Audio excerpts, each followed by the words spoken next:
physical death does not interrupt our eternal life. Lazarus! Come out! Hi, it's Goosebummer. Let's continue Jean-Leon life from where we left off. Let's see what he did. Soon after his success at the Exposure Universal of 1855, Jean-Leon Jerome left France to travel extensively in North Africa and the Middle East, and didn't return till the following spring. He then submitted 5 paintings from the Orient and 2 others to the Salon in 1857. One of the works resulting from his travels, Egyptian Recruits Crossing the Desert 1857, shows a group of new recruits struggling through desperate conditions in the heat of the desert, referring back perhaps to his Russian soldiers. From here on, a substantial proportion of Jerome's paintings are Orientalist. These are deeply mired in controversy and have been ever since critics tackled them in the 19th century.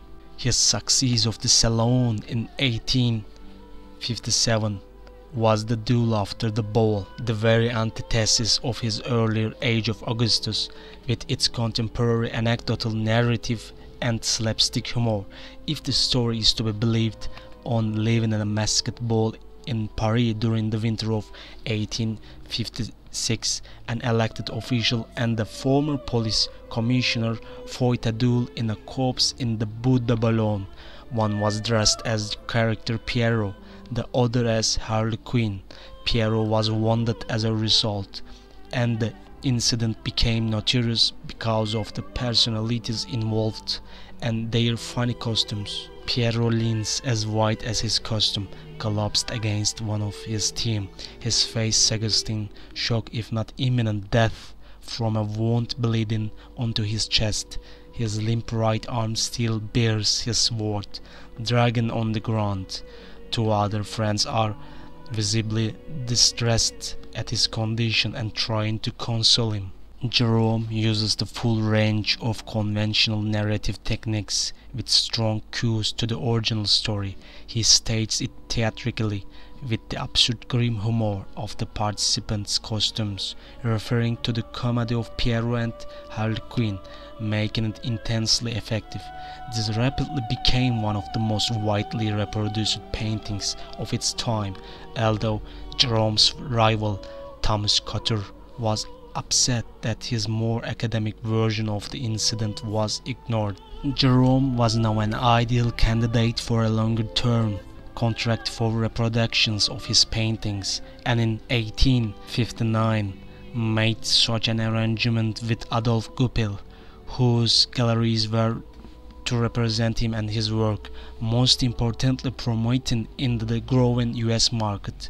But at home he was coming under fire for succumbing to genre painting. An anecdote: rather than keeping to the great traditions of historic painting, Jerome's response was to go back to 3 classical dames. Here in Ave Kaiser, Morituri te salutant, it's the spectacle of the Colosseum in Rome. Its story is simple, going no deeper than a translation of its title, Hail Caesar, we who are about to die salute you. A group of gladiators clustered in front of Caesar are just about to join the bodies of the last ones who are still being dragged away by slaves. Some consternation was raised in Jerome's depiction of the Vestal Virgins, carefully poisoned between the gladiators and Caesar, watching and enjoying such a depraved spectacle. Despite its popular appeal, there's more to Ave Kaiser than its expansive view and the roar of the crowd. The viewer is, as in so many of Jerome's paintings, not only looking at the spectacle, but also at those looking at the spectacle, ultimately themselves.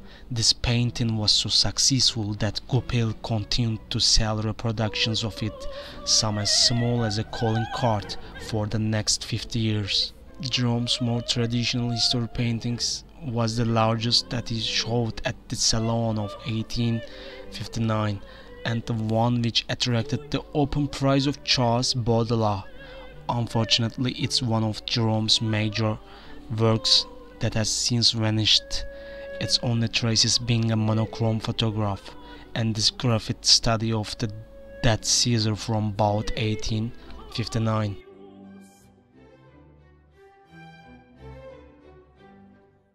In this image, I have tried to give an impression of how Jerome's huge Caesar of 1859 might have looked by editing a detail from his surviving death of Caesar from the same year.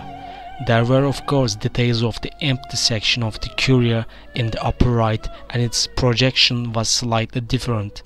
The surviving painting, the death of Caesar, is smaller in size and much wider in its view, including Caesar's dead body, his departed murderers, even a senator sat far back at the right. Both of Jerome's paintings of the dead Caesar are unusual, cause they show not the moments before his murder, nor the murder itself, but some moments afterwards. This defies conventional wisdom and Aristotle's teaching of the importance of peripeteia. Jerome gives the obvious clue of Caesar's body, almost concealed in his toga, with a blood stain prominent on the upper chest. The chair on which he had been sat is overturned amid the chaos and violence of the attack. As the conspirators depart, their backs to the viewer, their brandishing their blades in triumph above their heads, Caesar's bloody footprints let down from the chair over towards the petition presented him by Lucius Tullius Cimber immediately before he was killed. It rests by floor mosaic depicting the head of Medus, the Gorgon who was beheaded by Perseus. The following year, Jerome painted this contrasting portrait of Diogenes, the cynic who is reputed to he lived in a large straight jar, or possibly a barrel, as he attacked the conventional view. Surrounding him are 4 dogs, a delightful visual pun, as the term cynic is derived from the Greek, meaning dog-like, the word that may be inscribed on the lantern that he is trying to light. Diogenes wasn't exhibited at the Salon, but was sold in 1861 by Goupil's London Gallery for 4,000 francs. I can't help but wonder whether Jerome saw himself as a cynic. We have come to end of the second episode of Jean-Leon Jerome's life. See you in the next episode.